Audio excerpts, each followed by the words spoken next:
So first of all, we want to start kind of by introducing ourselves and our maybe role or experience, and go across. I'm going to let all the guys do that themselves. I'm the moderator, so I get to just field the questions to them, which I'm happy to do. But what I'll do is kind of repeat your question to make sure everybody's heard, and then we'll go from there. So anyway, my name's Dave Sill.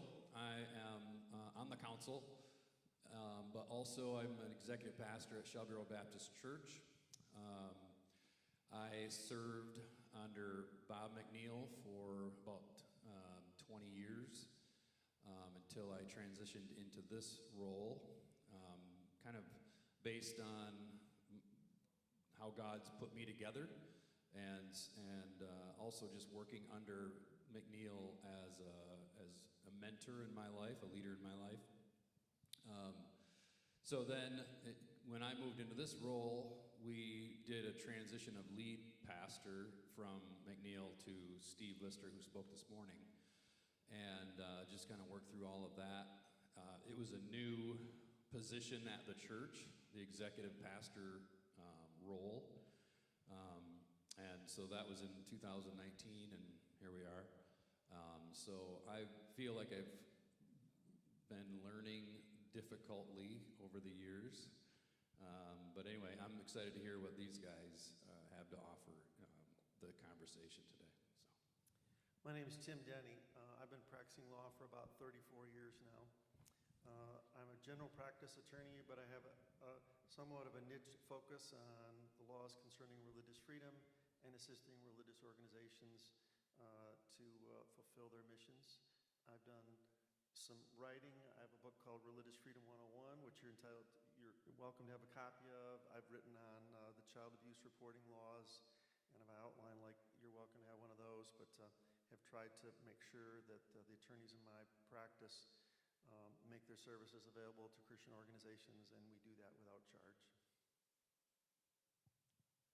I'm Jonathan Hyman. I'm the executive director at West Canada Baptist Church. I'm a director, not a pastor, so I'm a little bit handicapped with some of the things that I can do at the church. But that's on purpose. When I came on board, it was in an effort to have an emphasis on operational functions and not have too many cross-contamination, for lack of a better term, with some of those things. So my background is in business. I've been a business owner for 15 years and currently own a business that I kind of run on the side of what I do. I have a team of people that do some things for me. So my experience comes a lot from business operations management, and also formerly in the military. Some of the structures and procedures and things that I picked up from that is largely what kind of influences the way that I do what I do at West Canada. My name is Ken Vanderwest. I'm executive pastor at Kent City Baptist Church. I started there 28 years ago as the Christian education and administration pastor. Kind of a unique start. The deacons, actually I'll say after I was there for a year, the pastor said, well, the deacons would like you to stay. And that arose out of the fact that the lead pastor at the time was excited about having somebody in Christian education. The deacons were excited about having somebody in administration there because of the gifts of that lead pastor. And I began serving there 5 years later. We had a transition, our pastoral leadership, and Chris Weeks is our preaching pastor. I continued in that role for a number of years, and then probably about 6 or 7 years ago, they changed my title to executive pastor, which in our context means I do things with our small groups, I do things with missions, and then oversight of facilities and staff and finances, some of the business of the church as well. My name is Tim Hoyt. I am the executive pastor emeritus at Magnify Church in Rockford, a multi-campus church. I started at Magnify on staff in 1990 as associate pastor, in charge of small groups, Christian education, singles, and everything else except youth. In 2000, I shifted to executive pastor to carry out more administrative oversight roles. And my background is I was a construction manager for 4 years, building homes and condos, apartments. And my wife and I owned our own painting business for 10 years. So I had some business background, but I always had a heart for ministry. And as an executive pastor, I could bring those together. I'd like to ask this too before we get too much farther in, but if you guys would let us know, like, would you raise your hand if you're a single pastor at the church by yourself? Okay, good, thank you. How many, there are two pastors on staff at your church? We're not sure. We're hiring ones, right? There we go. I don't know, that was a guess. Okay, I asked that. Really, I feel like that hopefully can relate what we would share to where you guys are at. And again, this is going to be a panel, so we want to invite your questions. So I don't know. I could start with I don't know, an idea, and maybe it'll get some questions going in the room. So first of all, as far as how vision gets accomplished, all right? I want to share this with you guys. So I opened up Gemini the other day, and I typed this in. Give me an example of church vision in a Baptist church. Here's what it said. Focus on discipleship and multiplication to glorify God by making disciples who make disciples, extending the life-changing love of Jesus Christ. Number 2, focus on outreach, growth, and community, to be a vibrant, welcoming community where every person can know God through worship in the Bible, etc., etc. Number 3, focus on restoration and service. We envision a church family empowered by the Holy Spirit to rescue. So I do that to say that could be the vision statement for potentially any church. Okay? And maybe we might read it and think, ooh, that sounds good. But I would say the next question is, how does that get fleshed out in real life, right? And I have ideas about how to go for that, but I don't know, I guess that's where I would start to, say, how does the vision get attached to what I'm doing every day, every week? But I don't know. Let me throw out, anybody have a question? Let's start with that. Yeah, Greg.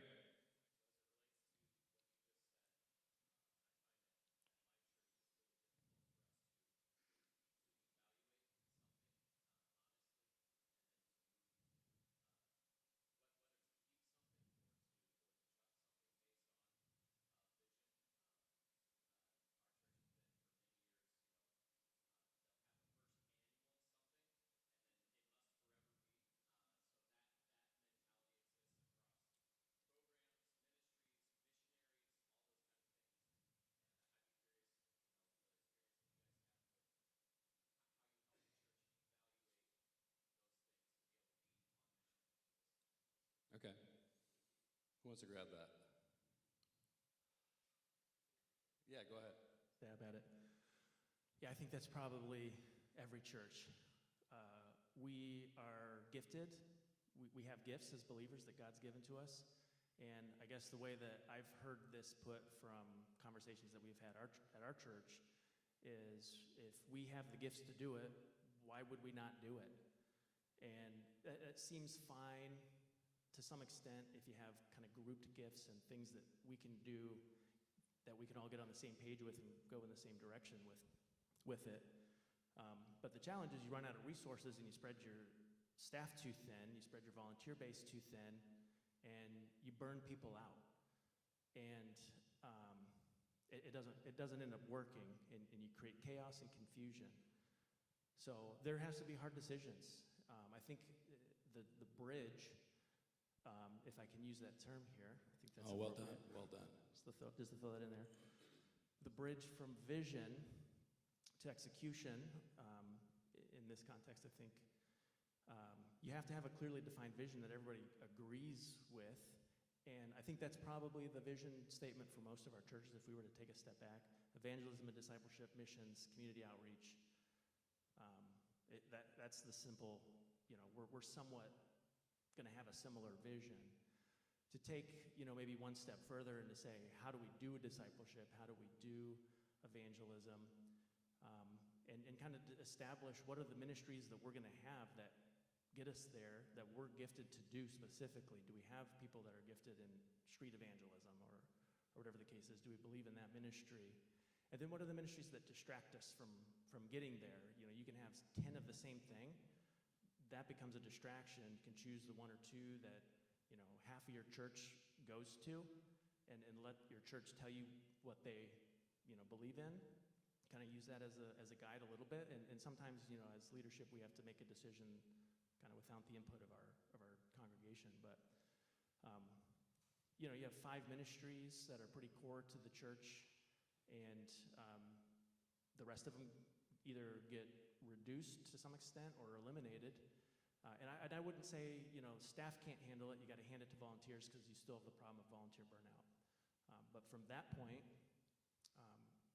you have to find right person, right seat for it.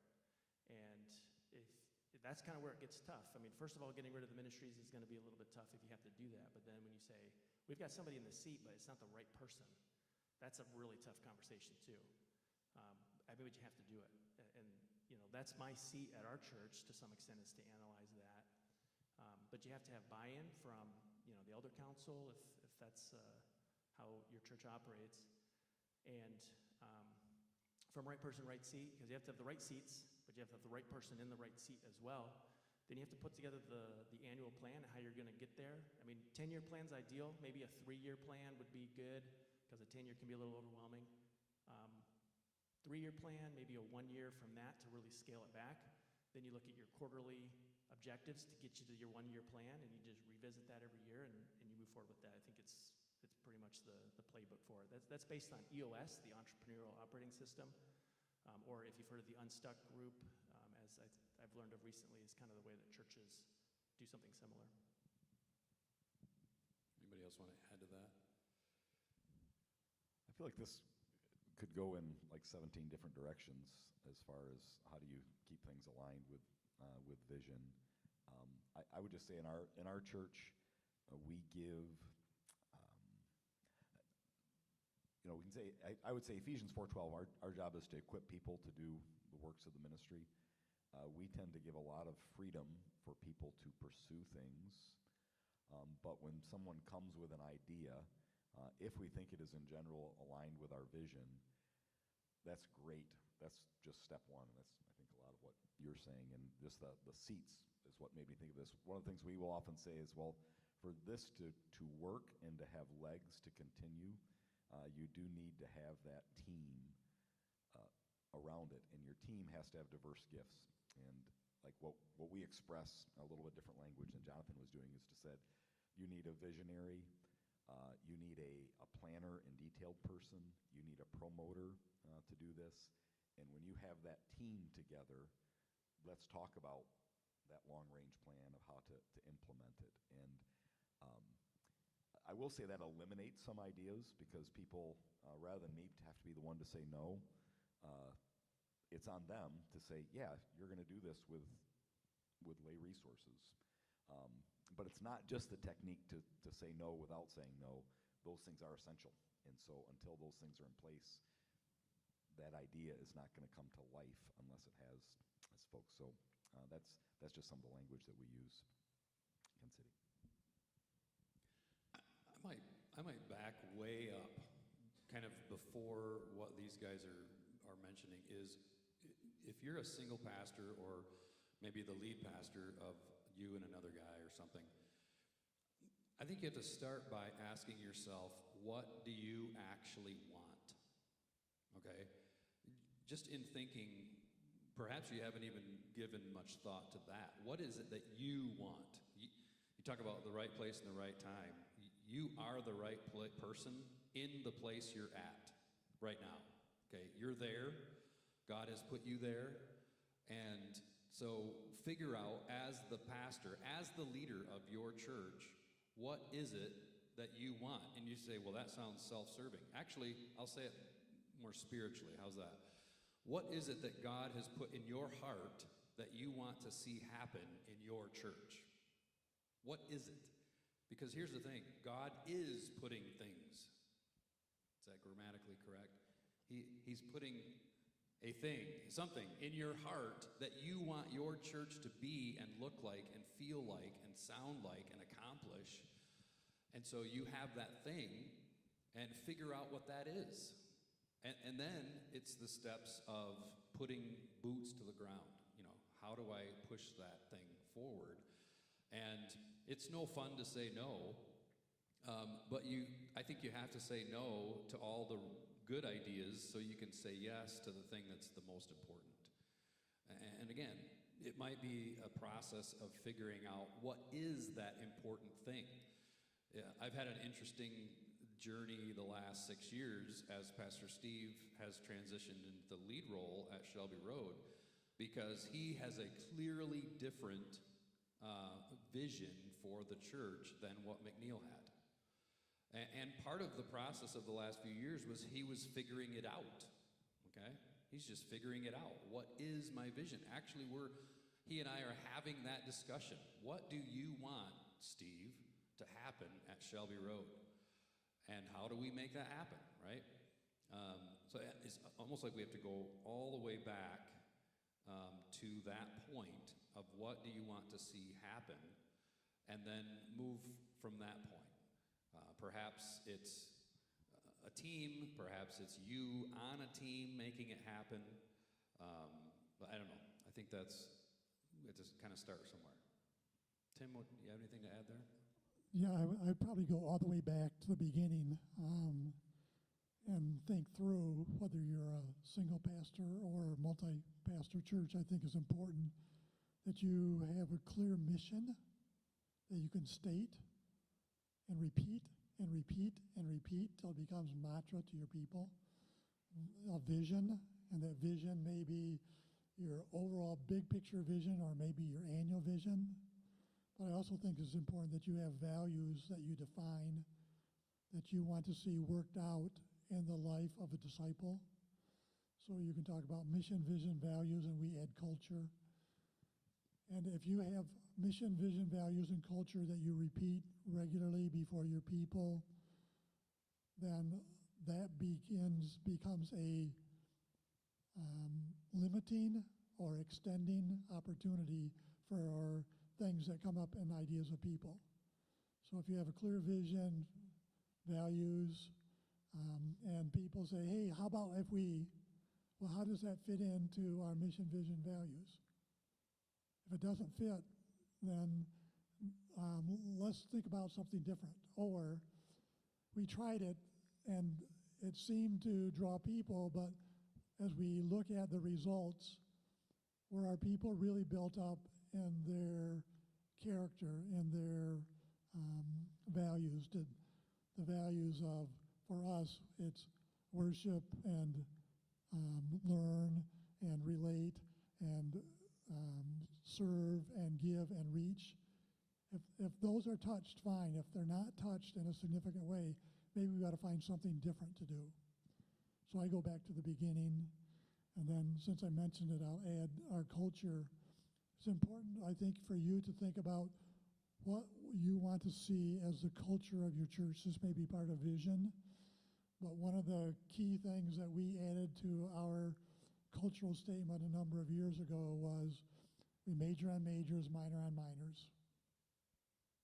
We differentiate between non-negotiables, convictions, and preferences, because a lot of things people want are preferences, not really non-negotiables or culture or convictions. And then we also added, because we saw so many churches around us have just gray hairs, we said we want to train our people that the more mature senior saints give up preferences for our next generation in order to reach and hold the next generation while we disciple them. So is this going to help reach that next generation or not. If it's not, then it's probably not something that we're going to prioritize. That's really good. Anybody else want to throw in more? I'm going to throw one more thing on this, and I'll take another question. But as far as distracting directions, if people bring kind of different ideas that they want to accomplish, I might suggest, and I'm just saying this to myself too, but I might suggest if there is a direction we're going, like what Tim just mentioned, if it doesn't accomplish this, and this, well, then we're not interested. But of course, I would want myself and my staff, my church, to be pushing toward the accomplishment of those vision issues, those desiring issues. So let's say I decide that our church needs to work on connection, right? And we're lacking in connection. And so I work with my volunteer staff or whoever, the leadership, to institute some pushes in connection, and I'm putting energy behind that and pushing on it and talking about it and bringing it up and working on it and recruiting volunteers, and everybody's busy working on connection, and they're busy serving in this way, this thing that I'm trying to accomplish. They don't have as much time to come up with a bunch of distracting stuff if they're already busy working in a particular area. Okay, so anybody else want to add to that? We'll move on to another question. I'd say in relationship to that, in relationship to our values, historically we have really sought to emphasize one value each year to really build that into our discipleship program, our discipleship ministry. And I think even as a single pastor, if you really think through and communicate mission, vision, values, and culture, and then focus on that year by year, you'll see growth in your discipleship, and you'll see growth in your people, and your people will be excited, and that will help them be excited about bringing other people in, sharing the gospel, and saying, hey, come experience what we're experiencing. Tim, give a couple of examples of a value at Magnify. Like what are the kind of things?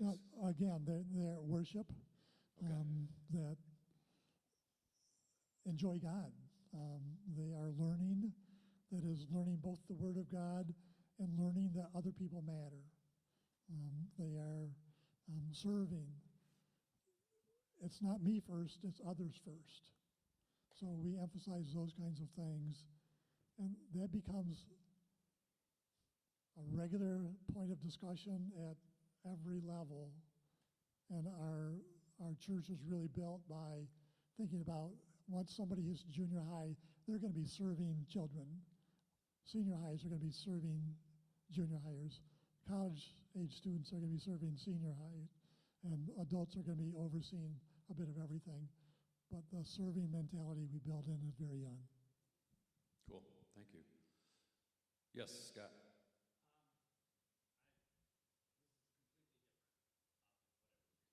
Totally fine. Moving on.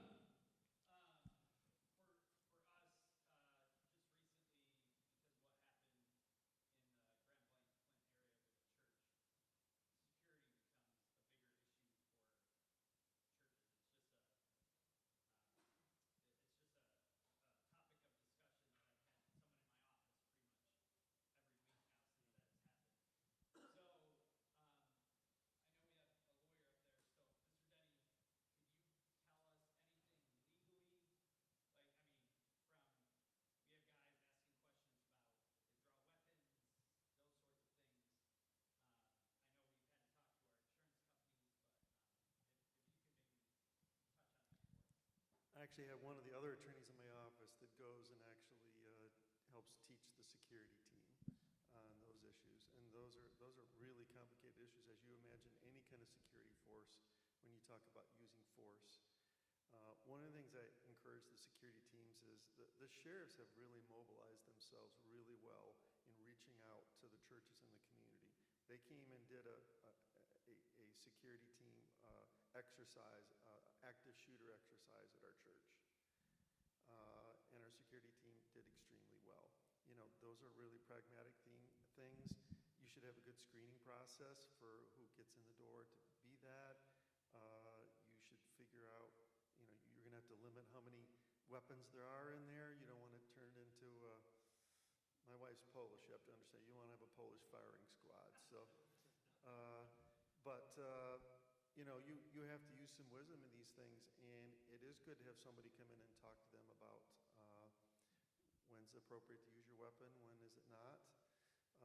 You have to think, we're thinking about pragmatic things like we have a glass narthex.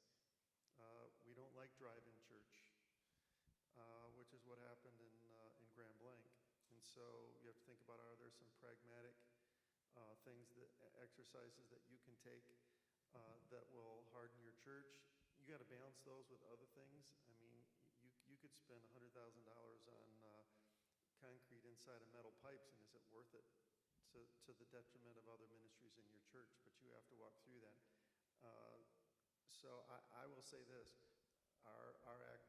our security team, you know, they go and shoot, and if you can't shoot, you won't be on the security team. You know, if you can't shoot straight, let's put it that way, you're gonna be on the security. You're gonna have to have a hard evaluation of who's on there, and understand personalities and things. Not everybody's cut out to go from 0 to 60 in 30 seconds and decide whether or not they're going to fire a weapon on someone. That's not for everyone, and you need to have judgment about what you do that. You know, as I understand the church in question, they had no security team at all. They may have locked the doors. I thought I heard one report said they did, but and I respect. I had this conversation with I'm a lay elder, and I had this discussion with. If you look at Ezra bragged about how great his God was, and he felt embarrassed to ask for a military escort to go to Jerusalem. In Nehemiah took all the military escort they would give him.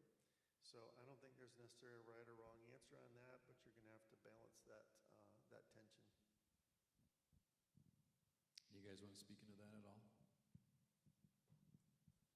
No, other than Nehemiah also told the people who were building the wall, keep a sword on you. So Yes. it's not wrong to be protecting yourself and protecting your people. It is right.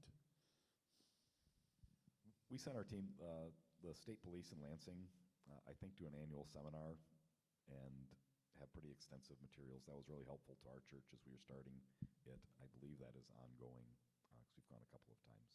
How do you find the information for that? I would look under state police, church training, church security training. As it is geared specifically towards churches, and it's a day-long thing that covers it from lots of different angles.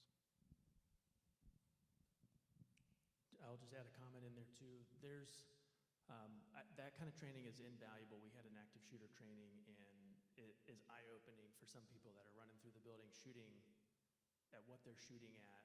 I mean, just to go through it one time, I think it's pretty important. There's also non-lethal options.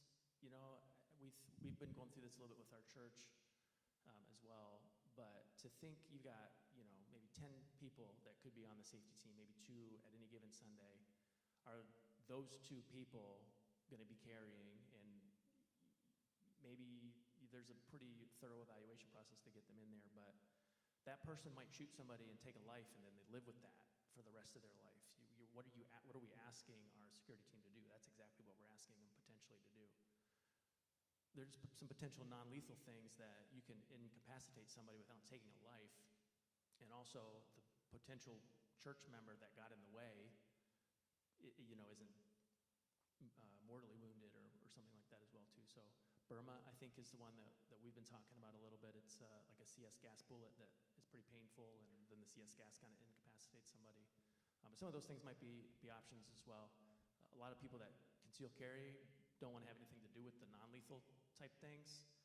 So you got to kind of handle that with grace, I guess. But I think it's a pretty big thing to look at. I think it's important to have a good process for evaluating, because not everybody that thinks they can shoot somebody really can. So they need to know that, though, and sometimes those active shooter trainings or the state police things can help. We have similar discussions at our church. We have several law enforcement officers who attend our church regularly, and they kind of are all in cahoots on what's happening as far as if there were an active shooter.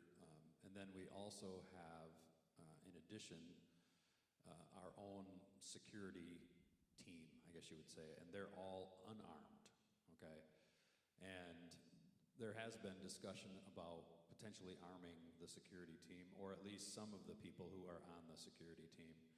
And I don't know, it's gone back and forth a little bit. Part of what Jonathan mentioned is on my mind, is am I willing to ask that person, to take a life potentially? And maybe I am. Not to say that I shouldn't be open to that, but just that discussion is a valuable one. And I'm curious to hear that there are non-lethal options that might be valuable. Who else? Another question? Yeah, Rich.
First of all, can everybody hear the questions as they're being said? Okay, so I don't need to repeat them. Okay, I like that better. So anyway, what do you guys think? What do you guys do at your churches for these things? So we call them metrics, I guess. If systems, automation, the different things that you can put in place to get the metrics. Maybe, I don't know if that's what we're thinking of here, but it's a little bit of trial and error when we set it up. It's, okay, what are the things that we want to look at? How many people were here Sunday? Start with that. What was the tithe this past Sunday, or this week? So we can kind of know how we're tracking to budget.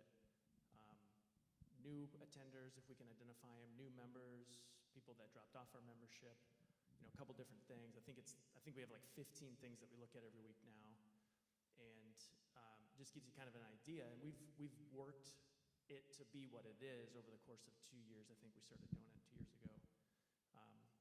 But some of it's automated. We use Planning Center, so when we have Sunday school, we can pull that number because somebody took attendance and put it in the system, so that's automated. That's an easy one. But Sunday morning service, people don't take attendance the same way. They do a head count, so it's not as automated, but we have that number.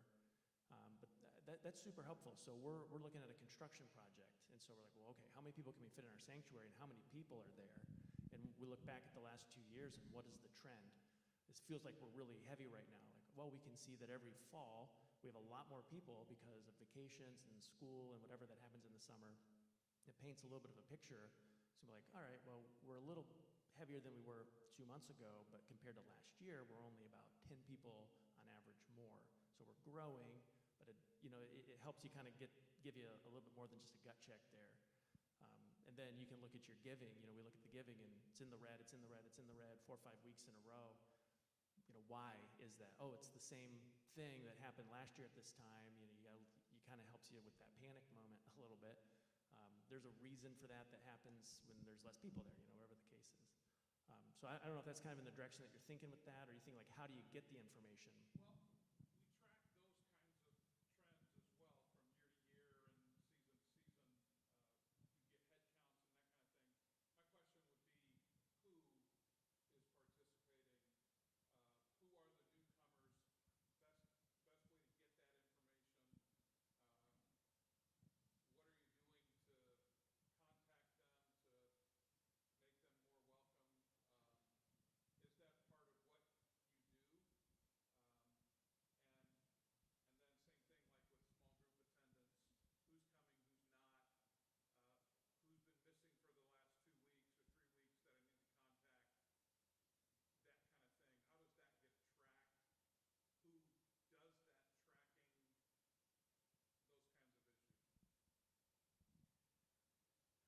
I might be a bad executive pastor to answer this question, but that won't stop me from jumping right in.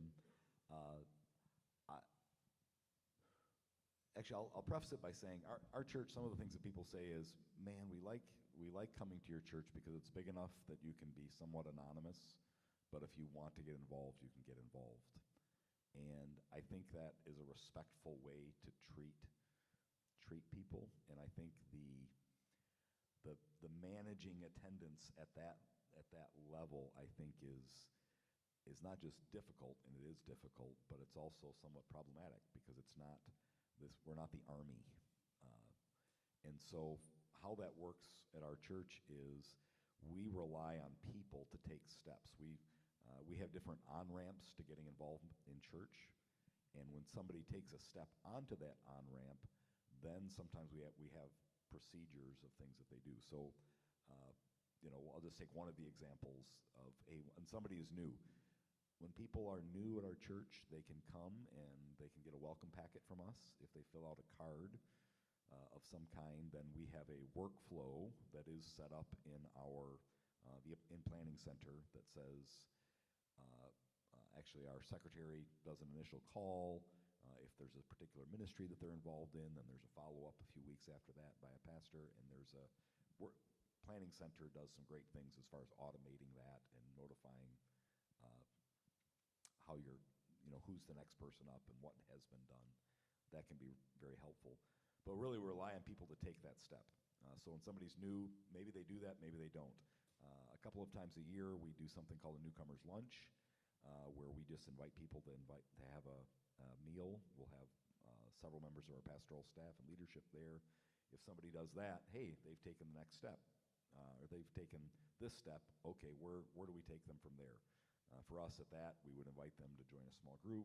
We'd also invite them to go to our Next Step seminar, which is our kind of a membership class, the basics of what we believe. And that takes once they've done that, it's the next step. But it's,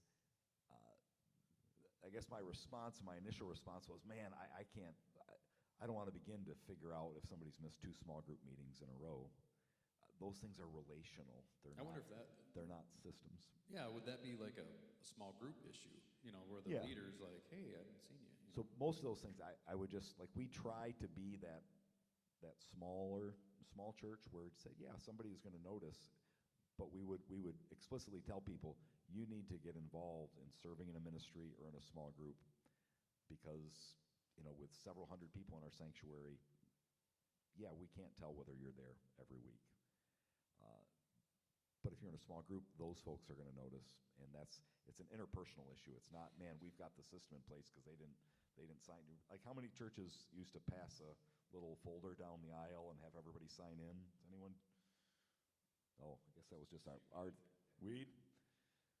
Man, that's really fun to keep track of all of that and keep people motivated to sign into their church every week just to prove that they're there. I just think that's very difficult.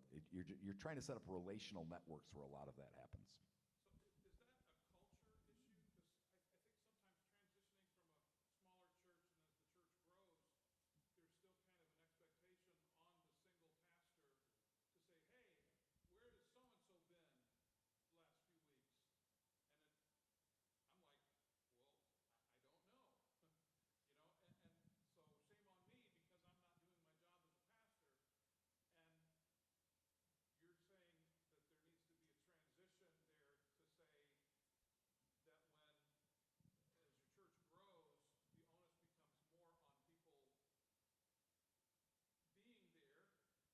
Oh, absolutely. Like, I'll say the expectation is still there at Kent City, to a lesser degree, that people want you to know if they're missed. But we just have to affirm to say, of a church our size, that's very difficult. Like, really, when a deacon reaches out to you, or an elder reaches out to you, or your Sunday school teacher, or your small group leader, that is the church reaching out to you. And even if it isn't the pastor. Because even me, I'm just an executive pastor, so I'm not the pastor to know those things. Which is a growing pain, honestly, as far as that goes. Like, at some point, perhaps you'll have a pastor or a volunteer who goes to the hospital and visits someone. Well, where's the pastor? You know, that's kind of, Tim, you were going to say something, I think. Yeah, I was just going to agree. If somebody came to me and said, "Hey, I haven't seen Susie for 3 weeks. What's going on?" I'd say, "I don't know. Why don't you call her and find out?" There we go. So I'd invite them to be relational as they would expect me to be relational, because that's what the body's all about. I can't notice everything, but if you notice something, please take the initiative.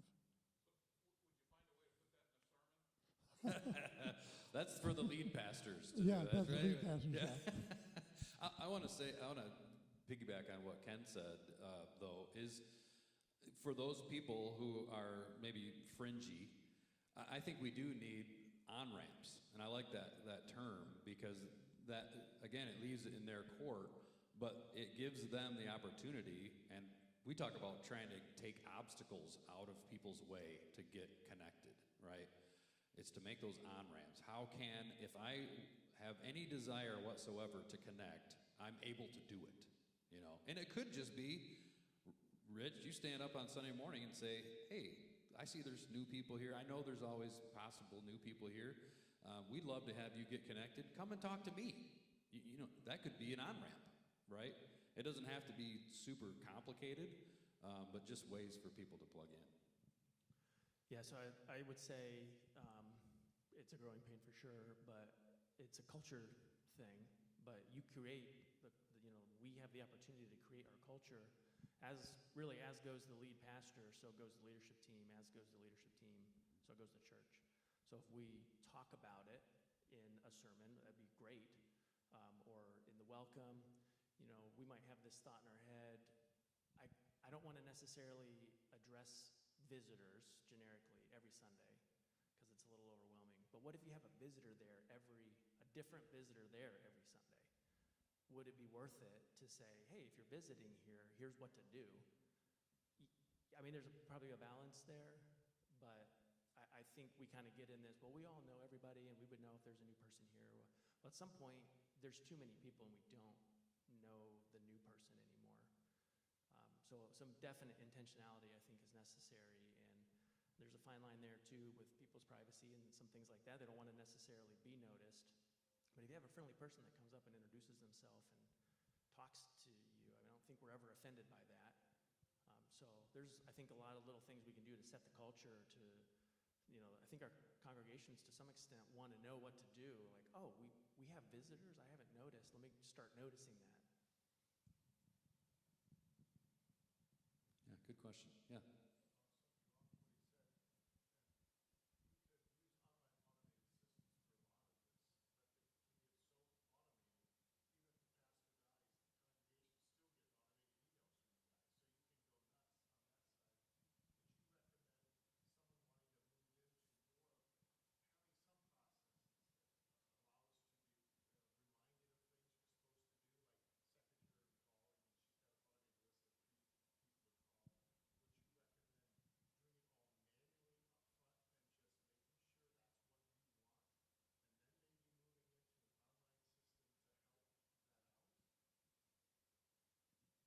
Well, you guys can think.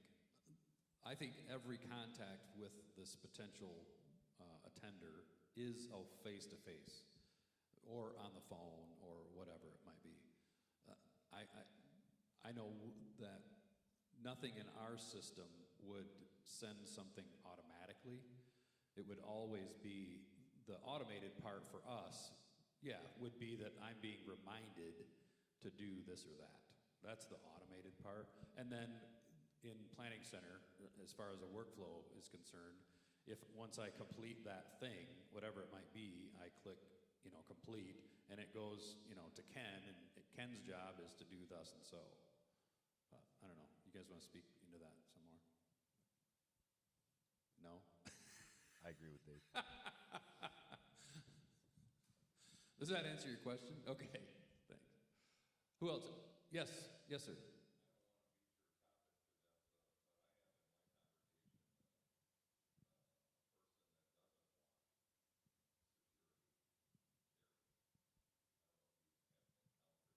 Oh, yes. There's people like that in our church.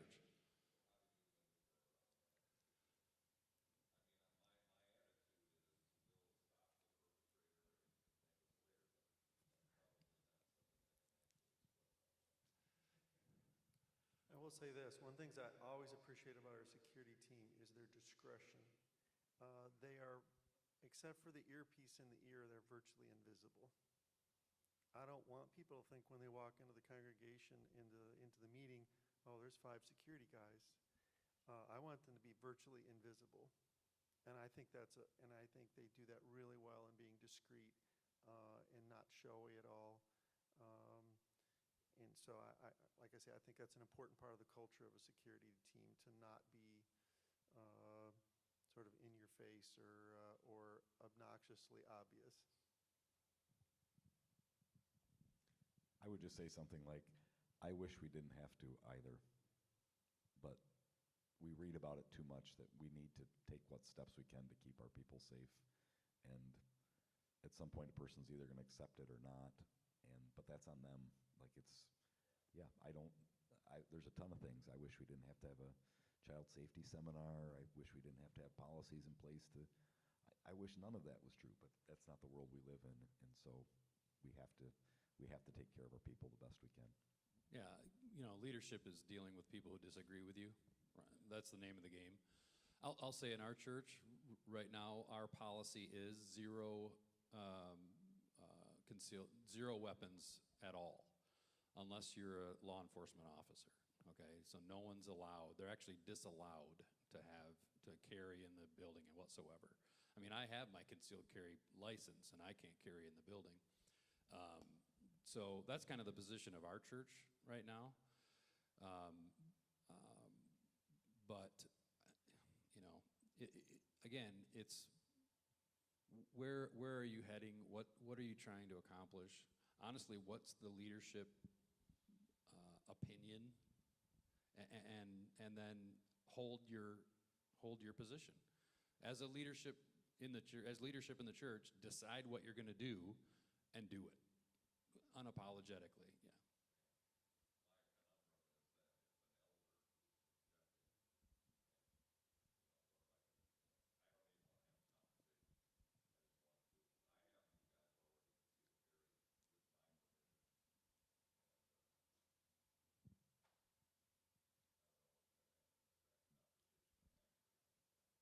Well, actually, I don't know. Let's dive into that a little bit. We got a few minutes. What do you guys do when there are people in leadership roles who disagree? I mean, how do we handle that? Jonathan, you're smiling. Let's say it's 2 elders. Maybe it's whoever that you disagree with the senior pastor or whatever. How do we deal with that? I think unity is really important and is really hard because we're emotional, and we're sinners. We have pride and an ego. And an after-action review after somebody's been shot doesn't sound like the best way, to have that conversation. So, maybe there's a front conversation to be had to kind of pretend, but I would say proper policies and procedures are necessary to give people confidence that they're not more unsafe by putting an armed person in the sanctuary or wherever, and the confidence that they've been gone through the process properly, and so maybe it starts, in this instance at least, starts with, we're not going to put an armed person on the security team until they've gone through some extensive training and, here's whatever we've done, and there's some confidence there. And if they don't agree with that, then you have to make the decision still. But I think, the general question of how do we handle disagreements and stuff, I think it starts with unity, but it has to be worked out at some point. If you got some strong opinions, you got to work through that and get to the point where there's an understanding of the problem. But I think to some extent, depending on the situation, vision is kind of where you go back to. What's our vision and how are we going to do what we need to do? And some of the stuff like this might kind of be an outlier there. There's options. But generally speaking, you can hopefully lean into your vision and say, our decision needs to align with this, and hopefully you have some clarity in that. aside from that, I'd love to hear what other people have to say too. If everybody on your elder board agrees every time, somebody's probably unnecessary and your board could be smaller. I think the diversity on the diversity of opinion is a good thing, but we also have a phrase that goes around our board often, which is we trust God to lead through the group. There are going to be times when you don't necessarily agree with one another, and we trust God to lead through the group. And then we respect those decisions of the majority when we leave, and we don't undermine our leadership when we leave the meeting. Yeah, I agree with that. We encourage healthy discussion and disagreement in the process. But as we conclude the process, we agree that we're going to be unified and not take disagreement outside. And I encourage that to all of you on your boards to train them in that way, because you need that healthy perspective to make the best decision. But in the end, if there still remains disagreement, they have to be committed to the group's sensitivity to the Spirit and agree that they will stand with that decision. That's a big deal right there, right? Any group that's making decisions can have all the disagreements in the meeting, but once they come out with a decision, they have to support it wholeheartedly. That's a hard sell. I'll say from experience, okay, at Shelby Road. And it's not just one discussion on a given board meeting night. It's a continual discussion. Now, super mature guys can say in the room, well, I don't agree, but it looks like the room is going this direction, so I'm going to go with the room. Well, that's great. But there's also going to be those other times where the one guy disagrees, and then you hear that he's talking to people out in the church about this stupid decision that's being made. And here we go, leader. You have to go talk to that guy and talk to him and try to get somewhere with him. And if you can't, then I think it becomes a board issue where you're discussing it with the board as a whole. Because like Jonathan said, unity is paramount. Yeah. Okay, we've got like 4 minutes. Maybe just a quick practical question. Apart from the Word of God,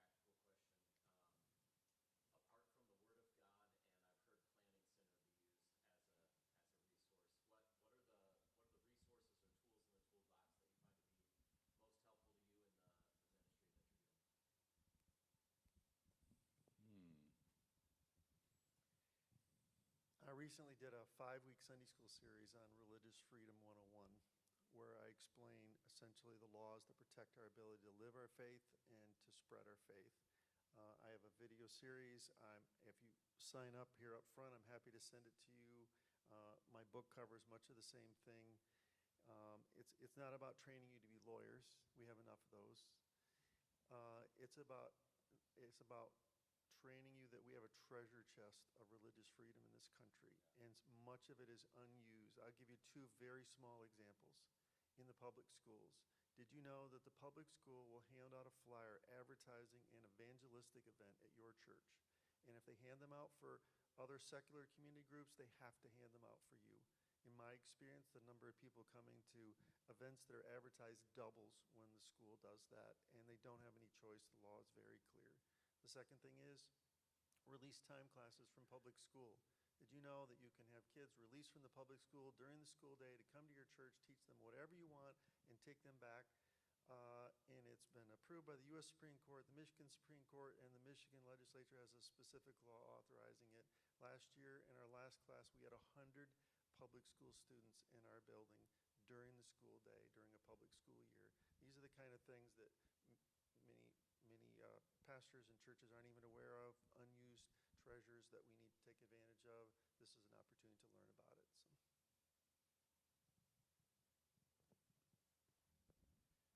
Yeah, I don't know, ongoing tool, if that was your question. I guess 2 resources that just out of our discussion come to mind is Lencioni's 5 Dysfunctions of a Team. Talks a lot about that. We express opinions in the group, but then when we leave, the group made the decision. And that's just an ongoing process of, it's not how Christians think. We believe in a lot of absolutes, and a lot of our opinions are absolute, and so people want to hold to that. And so that book I found is helpful. And then a book, Made to Stick, the author's names escape me, is great about just in general how to persuade people, how to get change done. And I think it handles it. It's not a Christian book, but it treats people with respect and just talks about how we deal with people's minds and emotions. And it's very, very pragmatic book, but it's a great resource. Go ahead.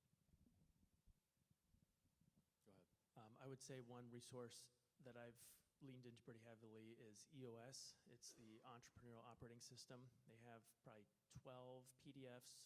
It's a free resource if you Google it. It tells you how to run meetings. It tells you, or it helps you, advises, gives you some kind of like a toolkit, how to run meetings, how to put together a vision, mission, values, accountability chart, which is kind of like a org chart on steroids, how to focus in on processes, planning, goal setting, different things like that. We found it to be pretty valuable at our church. Sounds like some easy reading for you, Rich. Oh, you're taking your nap now. Sorry. Okay. Easy reading? Yeah. No, yeah, we use Planning Center as well. You know, we're all mentioning it. You know, it'll do what you want it to do. I mean, as far as size-wise and the extent of the use that you want to do, it's actually, you know, got a free level, and it moves up depending on what you want to use it for, which is really helpful. I don't know if maybe you guys all know this, but you can apply for Google Suites as a nonprofit for free. I mean, maybe everybody knows that already. I don't know. But that's what we use for all of our stuff. I mean, as far as email and whatnot. I don't know. What about you guys? What are you using for whatever?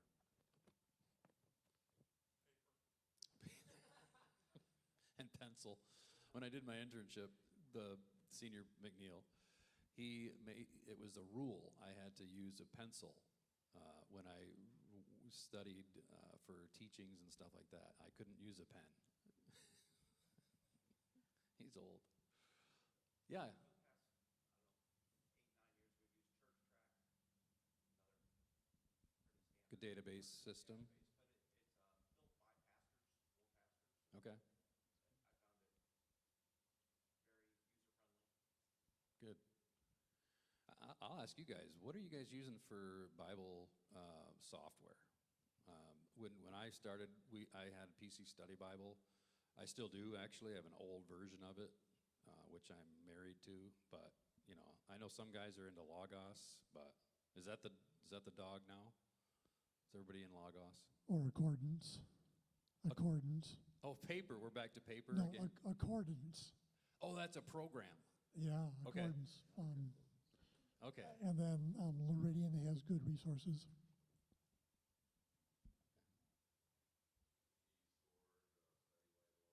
I'm sorry, say that louder. Okay. Just like websites? Okay.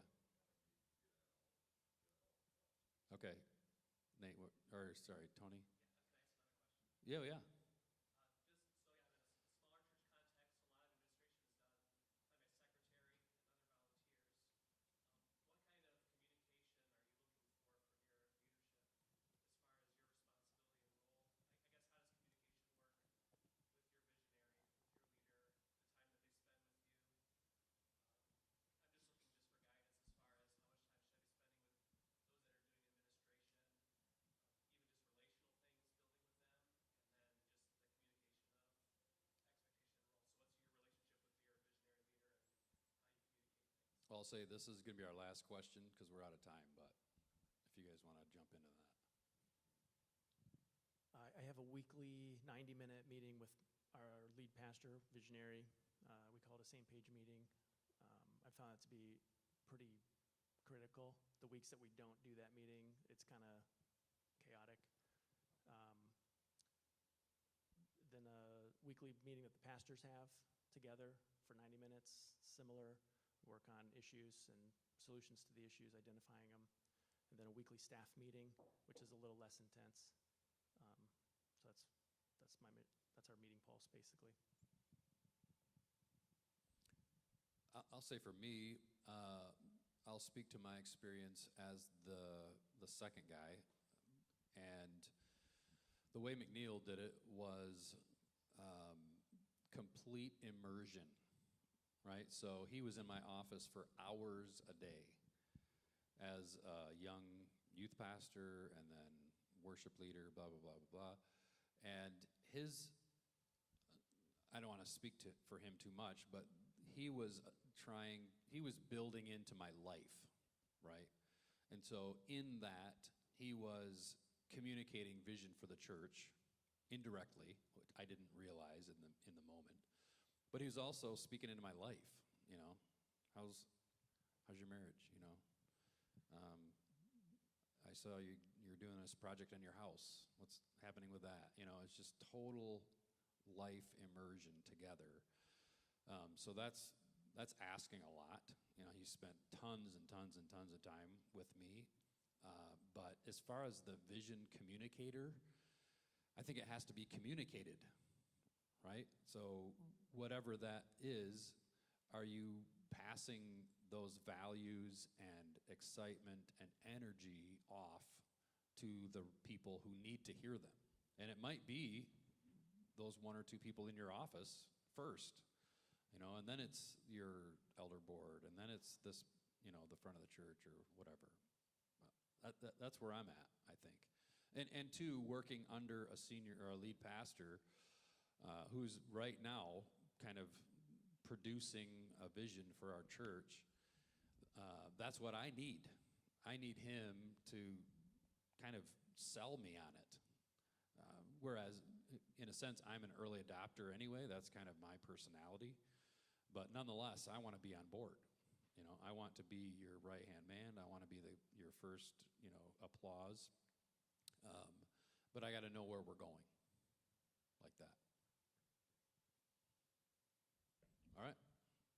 Ken, go ahead. No, I just, for diversity's sake, I think it's unique to how big your staff is, who the male field, the female dynamics, all of that. For our church, every Tuesday morning, we do a breakfast.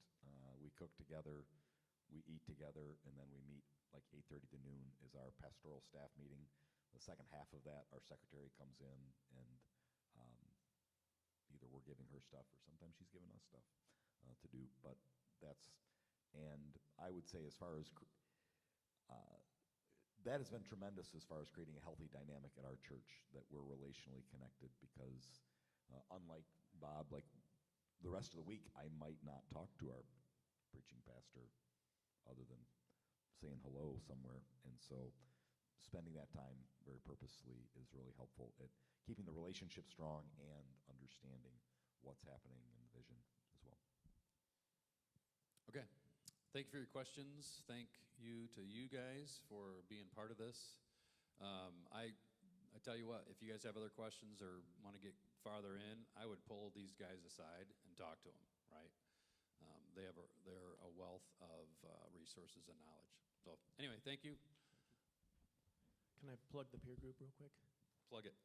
We have an executive director, executive pastor peer group Zoom call monthly where we just hammer into some of this stuff.